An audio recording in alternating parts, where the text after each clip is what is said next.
Muy buenas tardes. Olé por ese que viene hoy de nacer y a gritos lucha ya por su vida. Olé por la niña que hoy de salud no anda bien, pero que intenta vencer su problema. Olé por esa mujer que empieza su caminar firme y segura de triunfar. Olé y 3 veces olé por esa mujer que viene de trabajar y aún lleva ternura a su hogar. Esto es parte de un pequeño himno en honor de la mujer, compuesto por la cantautora española Maritrini, himno que parte del nacimiento hasta la etapa madura, que la muestra siempre en pie de lucha, sin rendirse, sin claudicar, firme y segura. Muy buena tarde, gracias de nuevo por participar con su presencia en una charla más. El tema general, lo sabemos, en esta especial semana dedicada a la mujer, eres amor, valentía y talento, lo cual se puede resumir en un solo vocablo: mujer. Por lo tanto, 3 veces olé por las mujeres. Ahora nuestra oración. Señor, ilumíname para que tu palabra, a través de mis labios, llegue al corazón de quien la escucha. Las actitudes puestas de manifiesto en cada mujer que nombran los evangelios trazan una ruta a seguir, un camino por andar, del cual con certeza varias mujeres del auditorio llevan adelantados algunos pasos. Muchas personas se quejan hoy en día de las dificultades que surgen de continuo tan solo por el hecho de ser mujer. Sin embargo, en tiempos de Jesús eran tomadas en muy poco. Sin ahondar en ello, basta con leer los evangelios y darnos cuenta que muy pocos nombres de mujer encontramos, algunas leves referencias a ellas y otras más sin nombrarlas. Las palabras del padre Larrañaga lo refuerzan de esta manera. La Biblia fue escrita dentro de ciertas formas culturales. Muchas de sus páginas se escribieron en una sociedad patriarcal, en una atmósfera de prejuicios respecto a la mujer. Es un hecho conocido que tanto en el mundo grecorromano como en el mundo bíblico, por aquel entonces la mujer estaba marginada. En ese contexto, no era de buen tono que un escritor destacara la actuación brillante de una mujer. Los evangelios inician con el de San Mateo, el más joven de todos ellos. Me refiero a la edad del evangelio, no la del apóstol. La forma de comenzar es con la genealogía de Jesús, y cualquiera que la recuerde es una retahíla de generaciones con los nombres al frente de cada uno, y por lógica natural del patriarcado, todos son hombres. Hasta que llegamos al nacimiento de Jesús, y la primer mujer en aparecer es María, la Madre de Dios. Ahora, vamos abordando algunas de estas mujeres que han surgido en los evangelios, con una clasificación que podría parecer arbitraria, y de hecho lo es. Acorde a los enunciados del tema asignado para la semana, iniciaré con el talento. Si nos atenemos a la definición, encontramos que es la capacidad especial o facilidad de una persona para aprender o de ejecutar una tarea determinada. Siendo así la definición, hay una mujer brillante, con un talento poco o nada reconocido. Quizá tanta prudencia la redujo al total anonimato. Hablo de la mujer de Pilato, a la cual uno solo de los evangelios la refiere. Lo hace como un agregado en la narración, un punto y coma que nadie atiende, ni el mismo Pilato. Igual hubiera dado que fuera un punto o una coma en el relato. Aún así, ella le hace llegar un mensaje claro, fuerte y grave. Es la esposa Es la mujer, y para algunas tradiciones en la historia, la consentida o pariente del César. Otros la señalan incluso como su hija. Cualquiera que haya sido la verdad de su posición, la eleva al grado de mujer creada en la corte, educada, refinada, toda una dama de la época.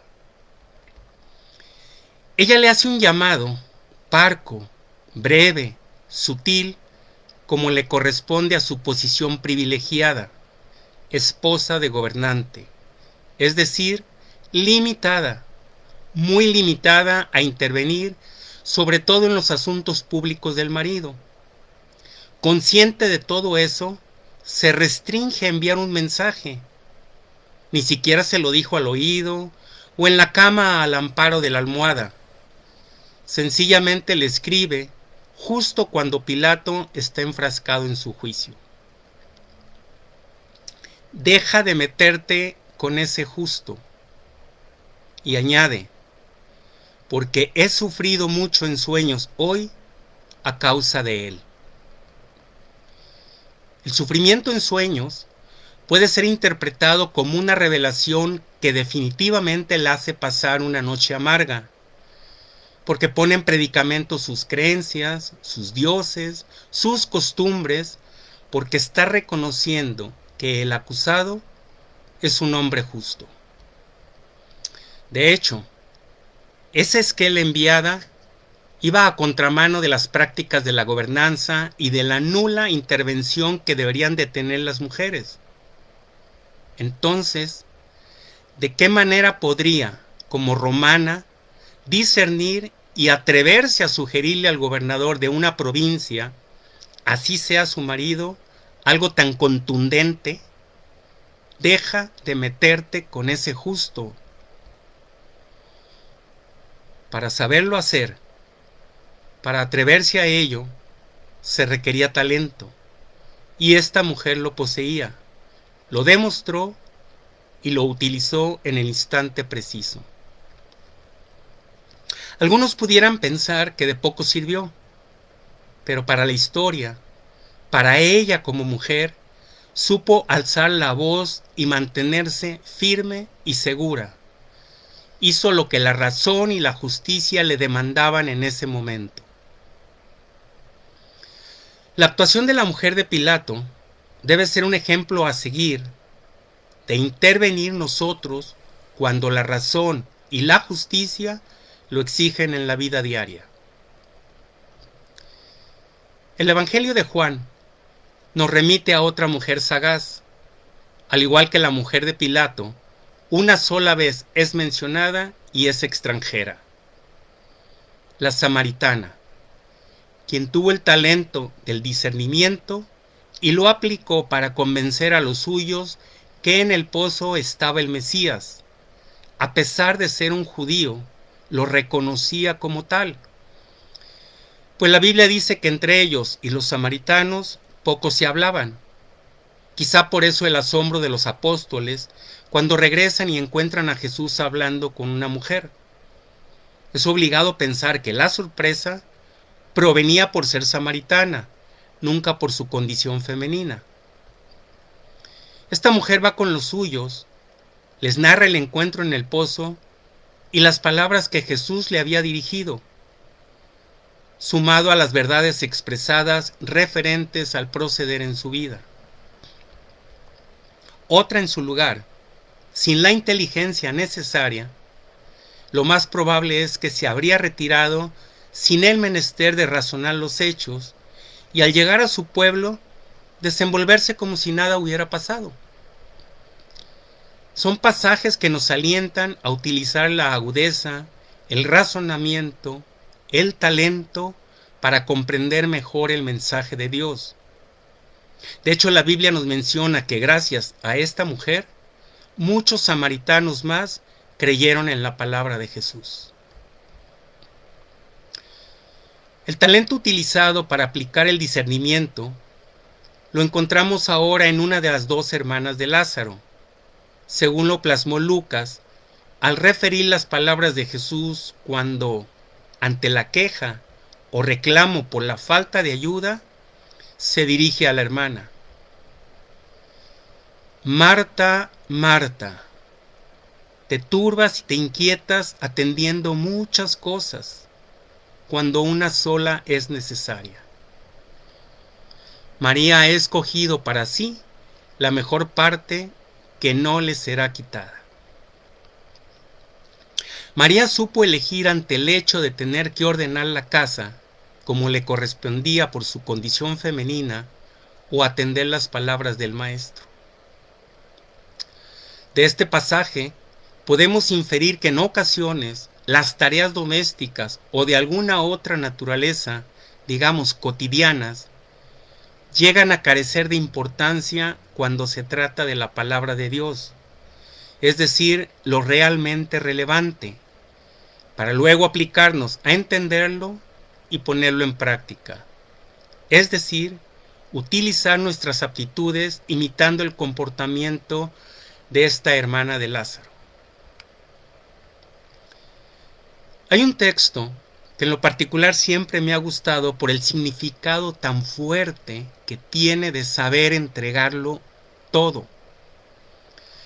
La viuda en el templo, que se acerca a depositar su limosna, al mismo tiempo que lo hace gente pudiente, depositando con ostentación su óbolo.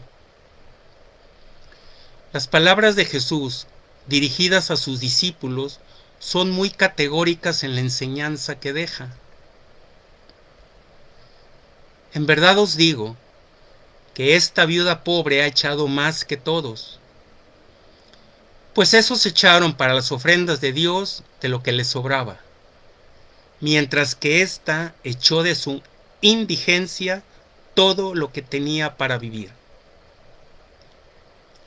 La viuda hizo, por lo tanto, gala de su talento para el razonamiento, evidenciando claridad de pensamiento, al igual que María, la hermana de Lázaro, es decir, eligió para sí la mejor parte.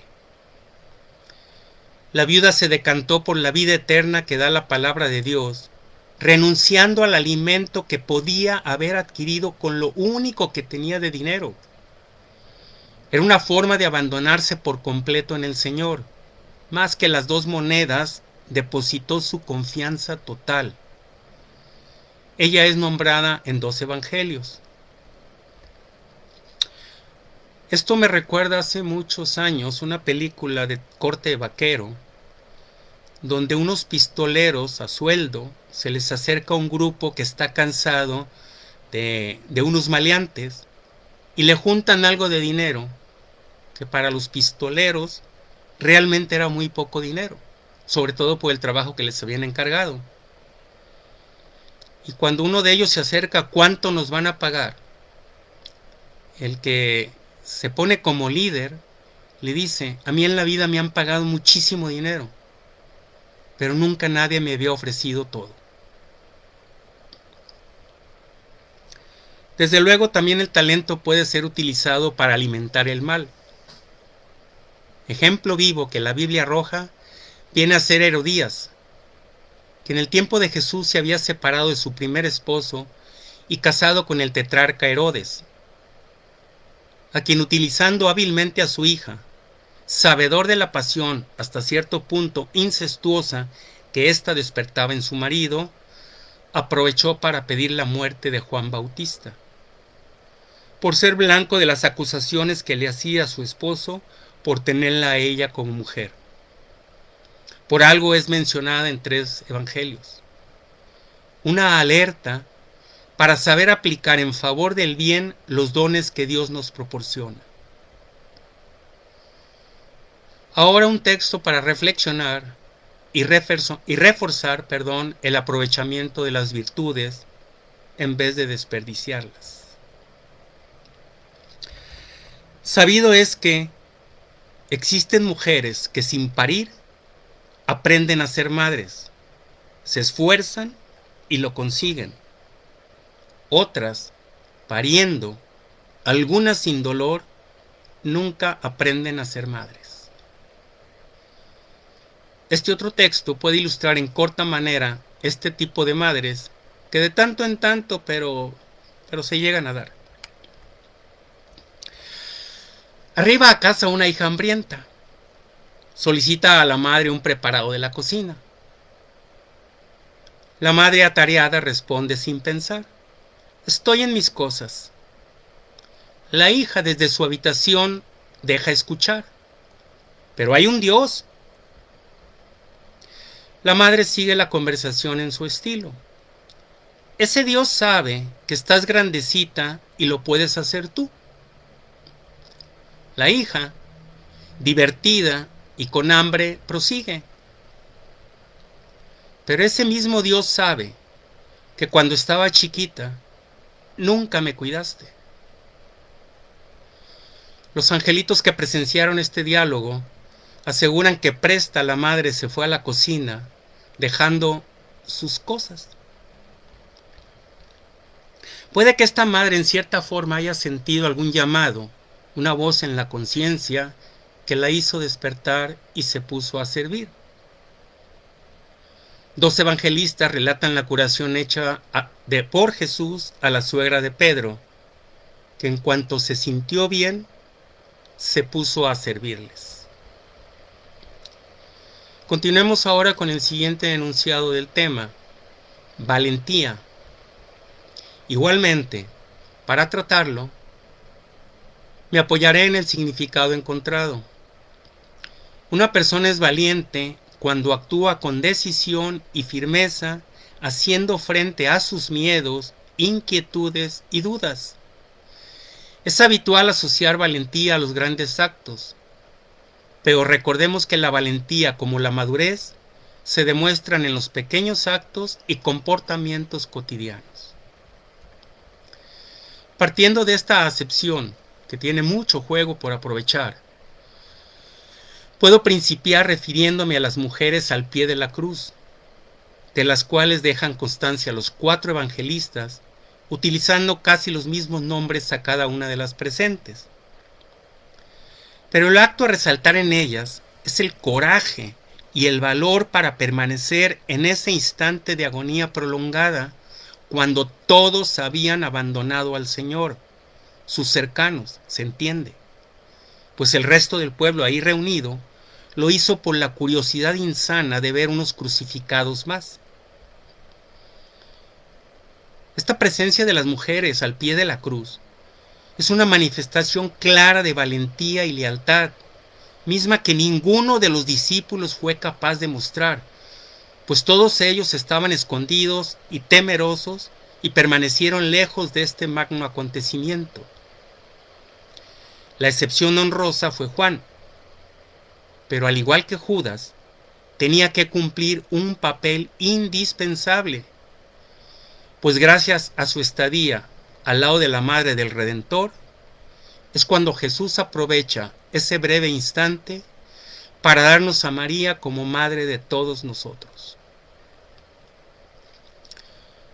Otro acto de valentía y plagado de fe, del cual dan constancia 13 evangelistas, lo encontramos en la persona de la mujer que llevaba años padeciendo flujo de sangre, pues ella, sin tener en cuenta la multitud que prácticamente le impedía llegar a Jesús, nunca se amedrentó. De hecho, ella ni quería ver al maestro ni pedirle nada. Su fe era tan grande que le ayudó a tener el valor para entrometerse en la multitud, pues convencida estaba que a ella le bastaría con solo tocar su manto. Acto que alcanzó gracias al coraje y afán demostrados, que le permitió llegar al objetivo y quedar curada. ¿Cuántas veces antes de intentar algo que nos interesa, de inmediato anteponemos una serie de pretextos que ni siquiera llegan a la categoría de argumentos y nos hacen desistir? Ni valor ni fe tenemos para demostrar que realmente pretendemos conseguir algo en nuestras vidas. Nos convertimos automáticamente en nuestros propios detractores. Su grande fe, puesta en la intención, hizo volver a Jesús de inmediato. Él sabía lo que le pasaba, algo fuera del entendimiento de los apóstoles, que casi con sorna le responden: ¿Ves cómo te empujan y tú todavía preguntas quién me ha tocado? Ella entonces retrocede asustada, temiendo una reprensión colérica de Jesús al mirar la forma en que había reaccionado. Pero con una dulzura que podemos imaginar, Jesús le dice las palabras mágicas, maravillosas: hija, tu fe te ha salvado, vete en paz. Por algo en la Biblia encontramos esta especie de reclamo de Jesús para los discípulos, aunque en realidad para mí es como una enseñanza velada. Si tuvieran fe del tamaño de un grano de mostaza, le dirían a esta montaña: muévete, y la montaña se movería. Y esto, señores, sigue siendo muy verdadero. Créanlo, la fe mueve montañas. Cuestión de tomar la decisión de confiar en Dios, en nuestro Padre. Continuando con el tema, seguimos encontrando que la determinación, el valor se hace patente a través de las mujeres en la Biblia. Estupendo ejemplo viene a ser la mujer que le lava los pies a Jesús. Con sus cabellos los seca, además de utilizar un perfume muy caro para la época, lo cual se suma a las críticas que recibe. Insisto, si hoy el machismo sigue imperando en gran parte del mundo, en aquel tiempo la mujer, por fortuna sin estar expuesta a la violencia que hoy acontece, tampoco era reconocida o valorada en sus actitudes, además de estar relegada en cantidad de actos. Mas en este caso, por la naturaleza de su profesión, todos le ponen demasiada atención. La mujer que ahora me refiero era considerada pecadora a los ojos de los demás. Pero ya lo dijo el poeta Alberto Cortés: olvidamos que somos los demás de los demás. Lo cual aumentaba la dureza de las opiniones de los ahí reunidos, salvo que nada de esto fue obstáculo para que se presentara, porque contaba con las referencias de Jesús. Se sabía pecadora, pero tenía fe en alcanzar el perdón.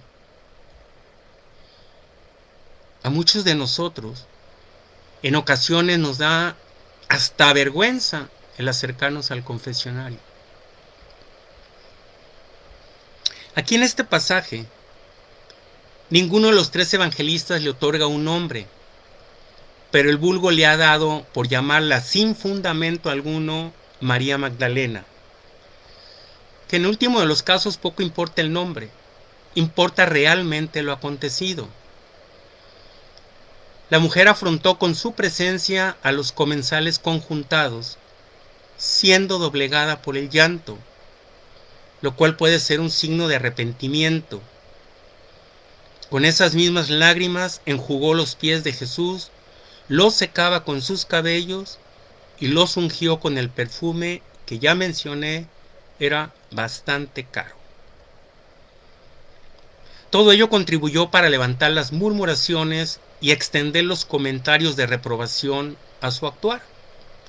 Pero ella en ningún momento se presentó con el afán de agradar a nadie en lo particular. Buscaba ser perdonada por el proceder de su vida pasada. Ella tenía fe en lograrlo. Dejó de importarle el rechazo, la murmuración, la mala crítica y hasta el desprecio del que fue objeto por parte del propietario de la casa, que sin atreverse a externar lo que por su mente pasaba, la tildaba de una clase de pecadora en grado extremo, y podemos imaginar hasta los gestos que le debió de haber hecho. Jesús, que pudo leer los pensamientos, la defendió con un argumento muy simple. Yo lo estoy resumiendo de una forma, no precisamente son las palabras que vienen en la Biblia. Sea ella lo que sea, sí lo hizo, y tú dejaste de hacerlo. dando a entender las atenciones que a él se le habían pasado a hacerle a Jesús, como anfitrión que era. Y ya antes Jesús lo había puesto en predicamento al hacerle una pregunta sobre quién era capaz de amar más. Después de eso, le dijo a la mujer: tu fe te ha salvado, vete en paz.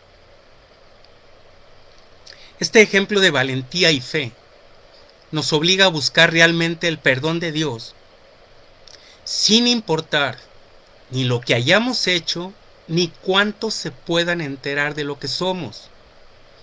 Las falsas opiniones, el qué dirán, nos impiden muchas veces buscar nuestro camino y abandonarnos en las manos misericordiosas de Dios. Tengámoslo en cuenta. Tengamos presente las palabras de Jesús al anfitrión. Por lo cual te digo, se le han perdonado sus muchos pecados porque amó mucho. Lo anterior nos sirve de respaldo para ubicar a esta mujer, sin lugar a dudas, entre las valientes que contienen los evangelios. Pudiéramos entender como contraparte de valor la cobardía, esa misma que a la mayoría nos invade cuando hacemos el intento por dejar el pasado atrás. La mujer de Lot, que en el Evangelio de Lucas Jesús la trae a colación, advirtiendo que llegado el momento, lo mejor es dejar todo. Y la mujer de Lot quiere voltear a mirar su pasado, lo que dejaba al salir de Sodoma. Esta enseñanza aparece en el Génesis, donde tampoco tiene nombre esta persona. Aunque antiguas tradiciones judías, o en su caso el Midrash, que es un método judío de exégesis de textos bíblicos, le asigna el nombre de Edith. He dejado al final de las elegidas en los evangelios como mujeres valientes a otra viuda que aboga por su hija. De ella dan constancia Marcos y Mateo. La decisión de mencionarla al final obedece a que su valentía incluye tintes de humillación, pues mientras la prostituta es criticada por los asistentes, por el dueño de la casa, pero defendida por Jesús, y aunque los mismos apóstoles que en todo estaban prestos para señalar, le dijeron: despídela porque viene gritando detrás de nosotros, fue el mismo Jesús quien la rebajó al plano de animalito.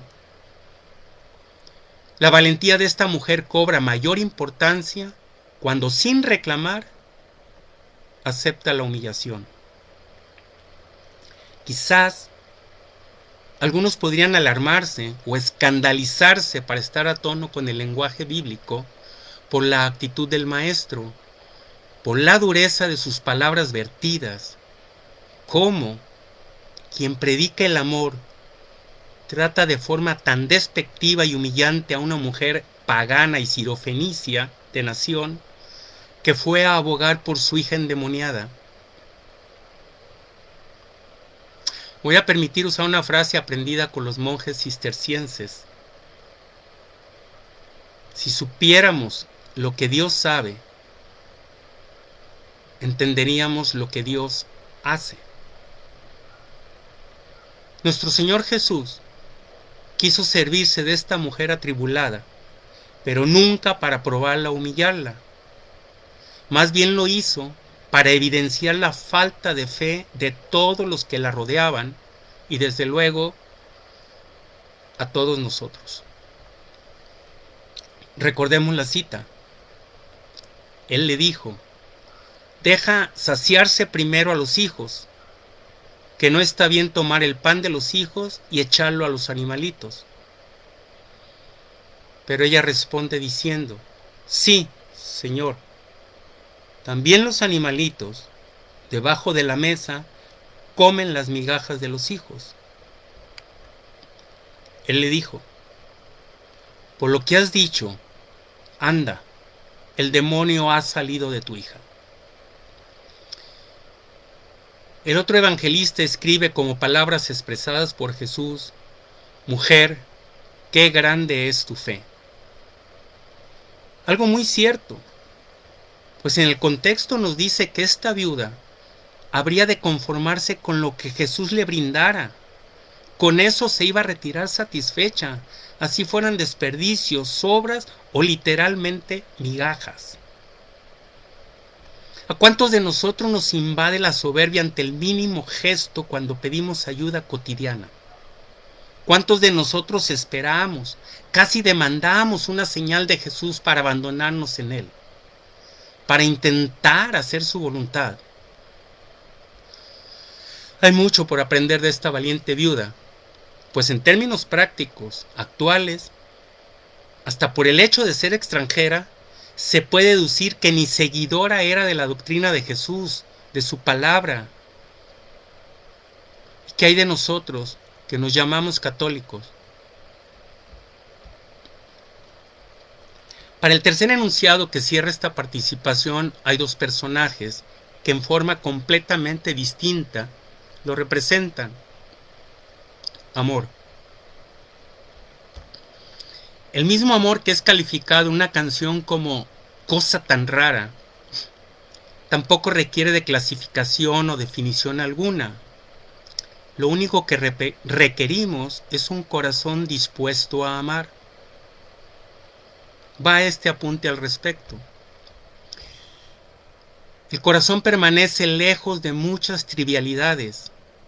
Ama si lo requiere, si lo siente, si lo decide, si lo necesita. Igual, si lo encuentra y no le llena, sencillamente deja de atenderlo. Que el amor es cosa de dos, vaya mentira más grande. El corazón nació solo, eso nunca lo eligió. Le corresponde decidir, amar o dejar de hacerlo. Ni le pregunta ni cuestiona a otro corazón. Se entrega y ama. Ahora a seguir con lo nuestro. El primer personaje, quien aparece únicamente en el Evangelio de Juan, es la mujer que es sorprendida en adulterio y a quien le doy el beneficio de la duda al aceptar por mi parte, para los fines de esta intervención, que su entrega fue por amor. La misma mujer que solo dos palabras salen de su boca cuando Jesús le pregunta: mujer, ¿dónde están? ¿Ninguno te ha condenado? Ella dijo: ninguno, Señor. Jesús dijo: tampoco yo te condeno. Vete y desde ahora no peques más. Jesús con esta actitud demuestra que condena el pecado, pero nunca al pecador.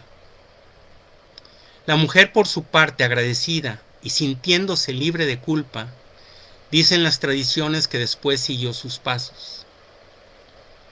Ni duda cabe que el amor tiene muchas formas de manifestarse. El segundo personaje puede resultar fácil adivinarlo. Es María, la Madre de Dios. El siguiente texto es de la autoría de otra maravillosa cantautora española, María Hostis. Bailas al viento y a la flor, al llanto y al amor. En tu nombre, María, rueda tu vestido al sol, desnudo de pasión. En tu nombre, María, cuando trepas hasta Dios, enamorando el alma de una guitarra, siento tu raza en mi voz que arranca una canción. Olé, María. Desde que aparecen los evangelios, encontramos lo que se ha dado en llamar el sí abnegado de María. Cuando la visitación del ángel, ese sí abnegado, de entrada representa mucho abandono, una inmensa fe y el saber que debería de enfrentarse a las maledicencias por presentar condición de mujer embarazada sin haber cumplimentado aún los trámites del matrimonio. Confiando en su fe, respondió: hágase en mí según tu palabra. Era el inicio de su calvario, un calvario llevado en silencio, un calvario completo de principio a fin. Si nos dicen los evangelios que en el martirio de Jesús ni una sola queja salió de su boca, María tampoco nunca expresó reclamo alguno. Ningún evangelista lo ha dejado consignado. El sí de ella era verdadero, sí a lo que vendría, sí al vámonos a cumplir con el censo, sí a vas a parir en un pesebre, sí al levántate que nos marchamos, debemos de huir. Lucas narra cuando la visita a los pastores en el nacimiento del Redentor, contemplando la adoración rendida y los comentarios vertidos, y al verle dieron a conocer todo lo que se había dicho del niño, y todos los que lo oyeron se maravillaron de lo que les contaban los pastores. Muy sorprendente debió parecerle a María enterarse de todo lo de que su hijo se decía. Cualquiera podría haber estado asustada o temerosa, y de esto el Evangelio nos refiere. Pero María guardaba todas esas palabras meditándolas en su corazón. Podía creer que era demasiado lo que escuchaba y quizás se sintió insegura de poder con todo lo que intuía habría de venir. Sin reponerse del todo, más tarde les correspondía presentar al niño en el templo, según la tradición, y de nuevo debe de oír voces fuertes, quizá la mayor de todas las que se le dijeron hasta ese momento de su vida, palabras proféticas y desconcertantes. Y a ti misma una espada te atravesará el alma. Ante esto, el evangelista nota que también estas palabras las guardaría María en su corazón. Pues tal frase quizá fue un adelanto de la muerte de su hijo, o como cuando se les extravió y los días que pasaron sin saber de él, sumado que al encontrarlo, resiste la respuesta dada por Jesús que cualquiera tacharía de irreverente. ¿Por qué me buscabais? Tampoco sería la única respuesta fuerte que habría de escuchar de labios de su hijo. En las bodas de Caná, cuando María va y le dice a Jesús que se habían quedado sin vino, éste le responde: mujer, ¿y a ti y a mí qué nos importa? Ella, sin darse tiempo para titubear o sentirse ofendida, voltea con los criados y les dice: hagan lo que él les diga. A pesar que le había replicado que todavía no llegaba su hora, cualquiera puede imaginar la forma en que María voltea a verle a los ojos con autoridad de madre, dejándole en claro cuál era su posición. Estas fueron las últimas palabras de María que relatan los evangelios. Después la envuelven en un abrumador silencio que la acompañará hasta el día en que fue asunta. Sin embargo, el relato de Isabel al pie de la cruz representa la entrega abnegada, el amor plenamente manifestado. De ahí en adelante los historiadores han pensado, supuesto, creído de una y mil acciones de María. Sin embargo, nada del todo es comprobable, pero existe una verdad incontestable, que María fue el principal testigo ocular de los primeros años de Jesús. Pero lo importante para nosotros es que María personifica el amor callado, discreto, al que nos acogemos todos en nuestros rezos. El amor de madre que permanece siempre en vela por atender al Hijo. En otras palabras, simbólica y literalmente, ella permanece al pie de la cruz. María es la madre del verdadero amor. Ella misma, por ese solo hecho, representa en todas las formas posibles el amor auténtico. Posiblemente debí titular esta charla las mujeres en los evangelios. Pero es innegable que todos ellos, los 4, están contenidos en la Biblia. Ahora repetiré unas palabras ya dichas en este espacio, consciente que por el desorden mismo del sistema, del universo en sí, la mujer necesita salir cada vez más de casa. Pero soy un convencido que los milagros existen. De la misma manera que seguiré convencido que la mujer hace falta en la casa, aunque los vientos modernos marquen otras pautas. Estamos asistiendo a la descomposición social, lo cual es consecuencia del desbaratamiento familiar. Para finalizar, y acorde al trabajo realizado por la Arquidiócesis de Guadalajara con motivo de las próximas elecciones, todos sabemos que es una obligación como católicos y como ciudadanos emitir nuestro voto por el candidato de su preferencia, sin anularlo o dejar en blanco la boleta. Tampoco hay candidatos perfectos y ninguno responderá por completo a las exigencias de la fe o de la vida cristiana. Pero analicen propuestas y salgan a votar, por favor, sin olvidar nunca que los sacerdotes jesuitas abrieron los brazos y recibieron balazos. Que Dios nos bendiga a todos. Muchas gracias por su tiempo, por su asistencia, por su atención. Soy Juan Pedro Hernández Osuna y soy cireneo también.